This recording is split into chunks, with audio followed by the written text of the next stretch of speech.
A primeira impressão. Os primeiros 90 segundos de qualquer encontro não são apenas um momento para causar uma boa impressão. Nos primeiros instantes de qualquer reunião, você se conecta com os instintos e a essência da pessoa, com suas respostas intrínsecas. Nosso instinto de sobrevivência subconsciente reage, nossa mente e corpo decidem se fogem, combatem ou interagem, se essa pessoa representa oportunidade ou ameaça, se é amiga ou inimiga. Os julgamentos instantâneos feitos nesses primeiros momentos devem ser usados a nosso favor, por isso a importância de dominar nossas reações e interpretar as de nossos interlocutores. Para destrinchar as ferramentas de comunicação e convencimento, Butch mantém a experiência de 25 anos como fotógrafo internacional de moda e de publicidade, o que lhe obrigava a fazer as pessoas parecerem atraentes. Nessa época, conheceu o trabalho desenvolvido pelos doutores Richard Bandler e John Grinder, que desenvolveram uma técnica para o estudo e o entendimento da estrutura por trás do comportamento humano e verificaram como utilizamos a linguagem para nos programar e programar os outros. A programação neurolinguística, PNL, é o que está por trás de nossa forma de agir e entender o mundo ao nosso redor. Foi por meio de muito estudo nessa área que ele adquiriu conhecimento suficiente para ser um expert em comunicação interpessoal. O básico. Em meados dos anos de 1960, quando trabalhou na revista Woman, a de maior circulação semanal no Reino Unido, Butch teve grande aprendizado como assistente pessoal do gerente de publicidade Francis Xavier Muldoon. Tudo o que ele nos passa sobre habilidades sociais tiveram Muldoon como referência, ou o Evangelho segundo Muldoon, como ele diz. Dentre suas proposições, havia de que as primeiras impressões ditam o tom para o sucesso mais do que classe social, credenciais, educação ou o quanto você pagou pelo almoço. O que ele nos mostra é que os primeiros 2 segundos de contato com uma pessoa já nos fazem, normalmente, decidir qual atitude tomaremos e como vamos reagir no trato com um antes desconhecido. Os outros 88 segundos servem para confirmar e cimentar o relacionamento, além de determinar como a comunicação será feita desse ponto em diante, a sincronização.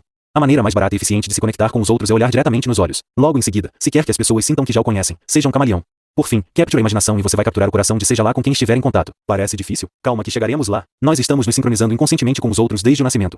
A sincronização de ideias nos faz sentir que somos peças do mesmo grupo de interesses. Quando adaptamos conscientemente os nossos comportamentos, atitudes e expressões com as pessoas que conhecemos, elas se sentem sincronizadas conosco, como se entre nós houvesse uma espécie de conexão que as fará acreditar em tudo que falamos e nos facilitará nas relações interpessoais. Confiança, lógica e emoção. Aristóteles postulava que, para a persuasão ser realmente eficiente, era necessária a presença de 3 elementos básicos: confiança, lógica e emoção. Trazendo isso para os tempos atuais, significa que você precisa ser convincente, causar uma boa primeira impressão estabelecendo confiança por meio de atitudes, linguagem corporal, tom de voz e da imagem pessoal, apresentar o seu caso com uma lógica incontestável e tende a agregar emoções para completar o processo. Isso desde o ambiente de trabalho até o relacionamento de casa. Quanto mais rápido você comunicar seus objetivos, mais fácil irá alcançá-los. KFC. Somos sempre 100% responsáveis pela comunicação ser falha ou bem-sucedida. Para que tenhamos maior sucesso, a fórmula ideal é a chamada KFC. K e know what you want, saiba o que você quer. Defina o que você quer em termos positivos e de preferência, no tempo presente. F. Find out what you are getting. Observe o resultado obtido. Dê atenção a todo tipo de feedback que você receber e aprenda com ele de forma que consiga determinar o que está te levando em direção ao seu objetivo e o que está lhe distraindo. C. Change what you do until you get what you want. Mude até você atingir o resultado desejado. É inútil fazer a mesma coisa repetidas vezes e esperar diferentes resultados. Se você não conseguir o que deseja, tente novas alternativas. Mude a forma de abordagem. Neutralize a reação lutar ou fugir. Toda energia positiva demonstra saúde, vitalidade e convicção nos objetivos postulados. Portanto, uma postura para cima, demonstrando alegria e segurança é um bom primeiro passo para demonstrar estarmos consonantes com o que queremos, sem a postura de discordâncias ou fuga por medo de um embate. Atitude, postura, expressão facial e contato visual influenciam a energia que você irradia, e as pessoas que encontra estão julgando o que você demonstra a cada segundo do seu dia. Os 8 passos para a primeira impressão. Com base em suas experiências pessoais de sucesso no mercado profissional, o autor enumerou 8 passos que passou a seguir na hora de encontrar pessoas novas e convencê-las a fechar negócios ou outras ideias. Tais passos levam menos do que 10 segundos. 1. Vestir-se com uma combinação calculada de autoridade e disponibilidade. 2. Antes de abordar qualquer pessoa, ajuste sua atitude. Enquanto encara cada situação, lembre-se de algum momento no qual passou por curiosidade e bom humor, pois isso interfere em seu semblante. 3. Em todas as situações, repita em seu íntimo que está tudo ótimo, pois isso lhe fará sorrir e abraçar um sentimento bom. Por si só, a atitude otimista será encorajadora. 4. No minuto em que for ao encontro das pessoas, repare na cor dos olhos delas. 5. Vire o corpo para posicionar o coração em direção ao da pessoa. Esse movimento demonstra linguagem corporal flexível e coração aberto. 6. Deixe as pessoas verem que não há nada de ameaçador em suas mãos. Não possua nada ameaçador nas mãos, para não iniciar o mecanismo de lutar ou fugir. 7. Pergunte questões sutis assim que se aproximar das pessoas. Comece com com licença. Posso lhe fazer uma pergunta? Para então fazer a questão real. Como quando você encontra alguém pela primeira vez. Como sabe se pode confiar nele? 8. Comece imediatamente a sincronizar sua linguagem corporal ao tom de voz com as características da pessoa. Atitude, linguagem corporal e coerência. Atitudes motivam o comportamento. Antes de sequer dizer uma palavra, uma atitude pode contagiar as pessoas que o veem. Assim como o riso, choro e bocejos são contagiosos, a atitude também é. Sua atitude é a primeira coisa que as pessoas captam na comunicação cara a cara. E só você pode conscientemente neutralizar a reação lutar ou fugir. Você pode ajustar a sua atitude a seu favor, se você desejar. A chave para você comunicar a sua atitude é a linguagem corporal e a coerência. Saiba o que o seu corpo está dizendo. O autor define a linguagem corporal dividindo-a entre aberta e fechada. A linguagem corporal aberta expõe o coração e é acolhedora, enquanto a fechada aparenta uma leve hostilidade e, às vezes, desinteresse. A demonstração de maior receptividade ao dialogar com o interlocutor é a chave para demonstrar uma linguagem corporal aberta, o que traz mais confiança na hora de negociar. Linguagem corporal aberta. Gestos típicos são identificados com as pernas e braços descruzados, um bom contato visual, sorriso, inclinação para frente expõe um coração que é acolhedor. Sinaliza abertura a negócios, a dialogar, não apenas a se defender. Direcionar o seu coração ao coração do outro, sem obstrução dos braços cruzados, pranchetas ou pilhas de papéis é um jeito fácil de demonstrar que está aberto a negócios. Linguagem corporal fechada. Notabilizada pelos braços fechados defensivamente, desvio de olhar, procura se esconder as mãos e distanciar-se, defendem o coração e repelem as pessoas. Sinaliza semblante fechado a negócios. Costuma-se, nesse caso, transformar o diálogo em um embate de 2 monólogos, em que o interlocutor não ouve enquanto o outro fala. A linguagem do cérebro. O cérebro só pode processar informações positivas, sejam elas imagens, sons ou sentimentos. A linguagem falada vem depois da entrada das sensações. É impossível nos imaginarmos não fazendo, não sentindo ou não vendo alguma coisa, pois o cérebro não processa nada negativo. Ou seja, a solução é sempre processar a positividade na mente, para que as atitudes sejam coerentes com o que pensamos. O porquê. As pessoas reagem de forma mais positiva aos nossos apelos quando dizemos os motivos que nos levam a fazer ou pedir algo. Elas estão mais dispostas a aceitar pedidos quando razões são dadas a elas. Tem tudo a ver com causa e efeito, basta uma boa argumentação para explicar o porquê de tal demanda, sem que seja apenas um pedido vazio, e meio caminho já está percorrido. Preferências sensoriais. A partir da adolescência passamos a favorecer um de nossos sentidos. Alguns pesquisadores estimam que 55% das pessoas são visuais, 30% são sinestésicas e 15% são auditivas. Outros veem essa divisão como 40%, 40% e 20%, respectivamente. Adaptar seu estilo de comunicação ao da pessoa com quem você está falando é um passo importante para o efetivo convencimento por meio da exposição de suas ideias. Se a outra pessoa pensa em imagens, converse evocando imagens, ou ao menos converse sobre como as coisas se parecem oferecendo descrições claras e bastante visuais.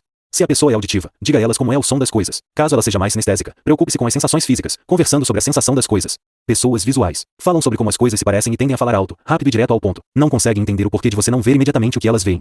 Elas querem ver provas das suas afirmações antes de tomar suas decisões. A respiração delas será rápida e no peito. Pessoas visuais vestem-se para impressionar e, com frequência, mostram sua postura correta. Pessoas visuais querem contato visual quando conversam. Elas ficam ofendidas com falta de organização, bagunça e desordem. Pessoas auditivas falam sobre como as coisas soam.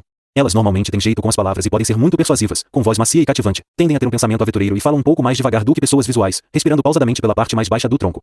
Uma pessoa auditiva frequentemente será que fará uma afirmação de bom gosto sobre a forma como se vestem, além de virar levemente a cabeça para um lado quando estiver escutando. Ela, na verdade, está virando a orelha para você e tirando o foco dos olhos para concentrar no som do que você está dizendo. Pessoas auditivas não se sentem atraídas por sons, barulhos e vozes desagradáveis. Pessoas sinestésicas falam a respeito de como sentem as coisas. Elas tendem a ser sentimentais, fáceis de lidar e intuitivas, mesmo que às vezes sejam reservadas e cuidadosas. Se você está falando com alguém que tem corpo bem definido ou extremamente atlético, pode muito bem estar lidando com alguém sinestésico. Pessoas sinestésicas podem ser facilmente identificadas porque são empenhadas e obtêm satisfação em tocar e sentir. Seu guarda-roupas tende a ser confortável e cheio de texturas interessantes, que primam por funcionalidade em vez de moda. Falam pausadamente, detalhando as mínimas coisas que parecem imperceptíveis. Dicas dos olhos. Para identificar como as pessoas pensam, a dica inicial de olhar nos olhos é crucial para entendermos mais rapidamente o perfil do interlocutor. Pessoas visuais tendem a olhar para cima, enquanto pessoas auditivas passam mais tempo olhando para o lado e pessoas sinestésicas olham para baixo. Esses sinais sutis nos ajudam a identificar a melhor forma de abordagem e discurso. Sonhadores e fazedores. Existem 4 processos que constituem o núcleo do modelo de negócios: e sonhar, analisar, induzir e controlar. Isso nos leva a ter um dos 4 tipos de personalidades que os negócios estão sempre procurando: e sonhadores para ter a ideia, analisadores para ter certeza de que as ideias vão funcionar, indutores para persuadir sobre essas ideias, controladores para fazer com que as coisas sejam feitas. Muitos empreendedores de sucesso possuem algumas ou todas essas qualidades, enquanto outros entendem como necessário encontrar um parceiro para completar essa equação. Quando personalidades colidem. Muitas vezes o fato de 2 colegas de trabalho não se darem bem, levando a desavenças constantes, pode ter a ver com um choque entre 2 tipos de personalidades diferentes para projetos semelhantes. E se todo ponto forte nos leva automaticamente a ter uma compensação em algum ponto fraco, o melhor é entender como funciona cada uma dessas personalidades. Sonhadores. Têm na habilidade de ver certa situação por diversos ângulos a propensão para ficarem indecisos com frequência. Sua necessidade de espaço pessoal ou falta de preocupação com sua aparência por vezes causa nos outros uma primeira impressão errada, o que os levam a dizer sim quando na verdade desejariam dizer não. Analisadores. Costumam perder oportunidades gerais que aparecem no caminho por conta de um perfeccionismo exacerbado. Extremamente críticos. É possível que afastem as pessoas por se mostrarem reservados ou distantes. Indutores. São tão preocupados em serem divertidos que tendem a exagerar. Falam tanto que correm sérios riscos de tirarem a atenção do feedback útil. Evitam conflitos e acabam com dificuldades em se manterem focados. Controladores. De tão seguro de si, podem se tornar péssimos ouvintes, tendo na sua impaciência um argumentador dos mais teimosos, espantando o processamento de feedbacks necessários. Traduza sua grande ideia em um comercial de 10 segundos. Já experimentou falar de si diante no espelho em pouco tempo, para saber se conseguiria vender a melhor imagem de sua própria personalidade? Seguir a ideia de se vender em míseros 10 segundos é ideal, pois se você consegue passar algo chamativo em tão pouco tempo, a outra pessoa fica tão intrigada que precisa dizer: conte-me mais. É um convite para conversar e se conectar rapidamente. E todo treinamento, ainda que solitário, é válido. Encontre o seu estilo. Descobrir qual seu estilo de personalidade, quais suas reações mediante feedbacks e quais seus sentidos mais apurados é essencial para que entenda suas reações na hora de argumentar suas opiniões e expor seus objetivos em uma negociação. Suas atitudes influenciam diretamente a argumentação e conhecê-las é a melhor maneira de se entender, por meio do treinamento e da prática, atentando-se aos detalhes. A arte de apresentar. Tudo o que você aprendeu até entra em jogo quando está fazendo uma apresentação. É necessário estabelecer credibilidade e autoridade, mantendo uma atitude realmente útil, contato visual, sorriso, imagem pessoal e tom de voz envolvente. É importante transmitir a mensagem nos primeiros 90 segundos ou menos. A audiência tem 3 perguntas recorrentes na cabeça. E daí, quem se importa? E o que eu ganho com isso? Nada deixa a sua audiência mais impaciente do que não saber o que está fazendo ali. Transmita sinceridade, de forma a não parecer um ator com o único objetivo de ludibriar para alcançar metas e números. E tudo o que foi dito até aqui dará os resultados esperados. Notas finais. Se para tanta gente uma apresentação em público ou uma negociação importante ganham ares de fim do mundo ou suas mentes pintam uma dificuldade enorme atrás da outra, Nicholas Butman nos prova no decorrer de suas pouco mais de 200 páginas que tudo não passa de treinamento, observação e prática. São os primeiros segundos que definem os resultados daquilo que queremos em meio a uma conversa. Entender como funciona a nossa linguagem corporal, para onde devemos nos direcionar para transmitir credibilidade, saber quais os sentidos mais apurados de nosso interlocutor de acordo com seus gestos, já nos ajudam muito. Nada disso é um segredo guardado a 7 chaves. Olhando nos olhos, observando cada detalhe meticuloso, podemos causar grande impacto nos primeiros 2 segundos de apresentação, os mais importantes, para usar os outros 88 apenas como ratificação de que estamos ali sabendo o que queremos e o que desejamos. Dessa forma, convencer alguém não será nenhum bicho de 7 cabeças.